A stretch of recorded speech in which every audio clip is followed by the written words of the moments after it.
ছোটবেলায় দুর্গাপুজো। দেখ দেখ স্কুলটা তো ছুটি হয়ে গেল। এবার পুজোতে আমরা খুব মজা করব, ঠিক আছে? আমরা অনেক অনেক মজা করব। কাল থেকে তো টিউশনিও ছুটি হয়ে যাবে। কি মজা! আজকে পড়া হলে টিউশনি ছুটি হয়ে যাবে। তবে কালকে থেকে কত মজা করব। হ্যাঁ রে, আজ পড়িয়েই তো পড়া ছুটি হয়ে যাবে। কত মজা! পুজো আমরা কত আনন্দ করব। তো পুজোর ড্রেসগুলো দেখাবি না? হ্যাঁ দেখাবো তো। তুই একটা কাজ কর, তুই বাড়ি গিয়ে ব্যাগ পড়া হয়ে গেলে তুই বাড়ি গিয়ে ব্যাগটা রেখে তোর ড্রেসগুলো নিয়ে ঝট করে আমাদের বাড়িতে চলে আয়। দুজনে মিলে দুজনকে ড্রেস দেখাবো, ঠিক আছে? তাড়াতাড়ি চলে আয়। ঠিক আছে, আমি বাড়ি গিয়ে আমার ড্রেসগুলো নিয়ে তোর বাড়িতে চলে আসছি। দুজনে মিলে দেখবো, ঠিক আছে? তোর ড্রেস আমি দেবো, তোর ড্রেসগুলো কিন্তু বের করে রাখবি। আমি তোর ড্রেসগুলো আমার ড্রেস তোকে দেখাবো, ঠিক আছে? হ্যাঁ, আমি তাড়াতাড়ি পড়াটা শেষ হলে আমি চলে গিয়ে তোর বাড়িতে চলে আসছি, ঠিক আছে? কত মজা হবে বলতো পুজোতে। স্কুলটা ছুটি হয়ে গেছে, এরপর পড়াও আজকে ছুটি হয়ে যাবে। কত মজা হবে। তোর ড্রেসটা দেখা দেখি, তারপরে আমি তোকে আমার ড্রেস দেখাবো, ঠিক আছে? তোর ড্রেসটা দেখা দেখি। এই যে আমি একটা টপ কিনেছি পুজোতে পরার জন্য। টপটা সুন্দর হয়েছে না? এবার তোরটা দেখা দেখি। এই দেখ, পুজোতে আমি একটা টপ নিয়েছি। সুন্দর হয়েছে না টপটা? আমরা সপ্তমীর দিন ঘুরতে যাব। তুই কি পরে যাবি? কোন ড্রেসটা পরে যাবি দেখা না? সপ্তমী পূজার দিন এই কুর্তিটা পরে ঘুরবো আমি। একটা ড্রেসটা খুব সুন্দর হয়েছে। ঠিক আছে, সপ্তমীর দিন তুই রেডি হয়ে থাকিস, আমিও চলে আসবো। তাড়াতাড়ি সকাল সকাল বেরিয়ে পড়বো, কত মজা হবে।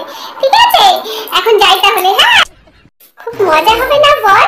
খুব মজা হবে। দুজনে মিলে ঘুরতে যাব, ঠিক আছে? বড়বেলায় দুর্গাপুজো। দেখতে পুজোটা চলে এলো। মোনাটা যে বাইরে কাজ করতে গেল, আরেকবার পুজোও আসেনি। ঠান্ডার সময় কটা দিন ঘুরে গেছিল, এবার পুজোর সময় বলেছেও আসবে আমাদের সাথে পুজো কাটাবে। দেখতে দেখতে পুজো চলে এলো। মনে হচ্ছে পুজোটা কত তাড়াতাড়ি আসবে। আমি একটু মোনাকে দেখবো, মোনার সাথে শপিং করব, পুজো দেখব, কত আনন্দ হচ্ছে। মোনাটা যে কবে আসবে, পুজো কিছুদিন আগে চলে আসলে ভালো হয়। ওর সাথে শপিংগুলো করে নিব, ওর কি কিনতে ইচ্ছা করে সব কিছু করে নিব। আর ভালো লাগছে না, মনে হচ্ছে কত তাড়াতাড়ি সময়টা আসবে। পুজোটা চলে এলো। পুজোতে ভেবেছিলাম আরেক বছরও বাড়ি যেতে পারিনি, এবছর বাড়ি যাব। মাকেও বলেছি, মা এবছর পুজোতে বাড়ি যাব, সবাই মিলে ঘুরবো, কত মজা হবে। ও মা, বস ফোন করছে, দেখি তো কেন ফোন করছে। হ্যালো স্যার, বলুন। এবার পুজোতে ছুটি দিবেন না স্যার? প্লিজ দুদিনের জন্য ছুটি দিন, বাড়িতে যেতাম। হবে না?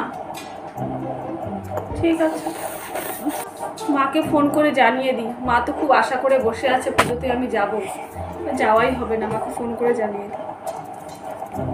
হ্যালো মা। হ্যাঁ মনা, বল। তুই ভালো আছিস তো? তোর শরীর ভালো আছে? কবে আসছিস তাহলে? পুজো তো চলে এলো, তুই এলেই আমি সব কেনাকাটা করব ভেবে রেখেছি। তারপর তোর জন্য কতগুলো ড্রেস কিনবো, সব কিছু ভেবে রেখেছি। তুই তাড়াতাড়ি চলে আয়। তোর তো পুজোর 3-4 দিন আগের থেকে ছুটি দিবে বলেছিলি। তাড়াতাড়ি চলে আয়, একসাথে কেনাকাটা করব, ঘুরবো, মজা করব, খাওয়া দাওয়া করব, কত আশা করে রেখেছি। তাড়াতাড়ি চলে আয় কিন্তু মনা। এবার পুজোতে না আমার যাওয়া হবে না।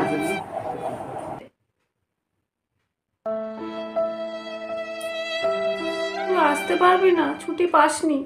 দেখ না একটু চেষ্টা করে, যদি আসতে পারিস একটু বসকে বলে দেখ না, যদি ভালো ছুটিটা দেয়। দুদিনের জন্য আয়। কত আরেকবারও পুজোয় আসিসনি, কত আমাদের সময়টা এত ভালো যায়নি, কত খারাপ লেগেছে, কত কষ্ট হয়েছে। এবার বল না বসকে দুদিনের জন্য ছুটি দিতে। দুদিনের জন্য আয় না মনা। এবার পুজোয় না মা, কেনাকাটা তুমি একাই করে নাও, একাই তোমরা ঘোরো, ঠিক আছে? আমাকে স্যার ছুটি দিচ্ছে না, এবার পুজোয় যাওয়া হবে না। অনেকবার বলেছিলাম দুদিনের জন্য ছুটি। মন খারাপ করো না মা, তোমরা এবার পুরো আনন্দ করো। আমার এবার যাওয়া হবে না, সামনের বার চেষ্টা করবো মা, ঠিক আছে?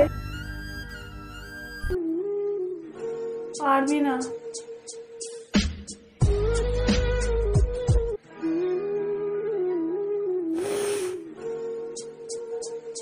পুজোয় তোকে ছাড়া ঘোরা যায়?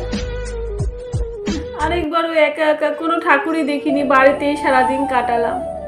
এবারও তুই আসতে পারবি না? ঠিক আছে, রাখছি।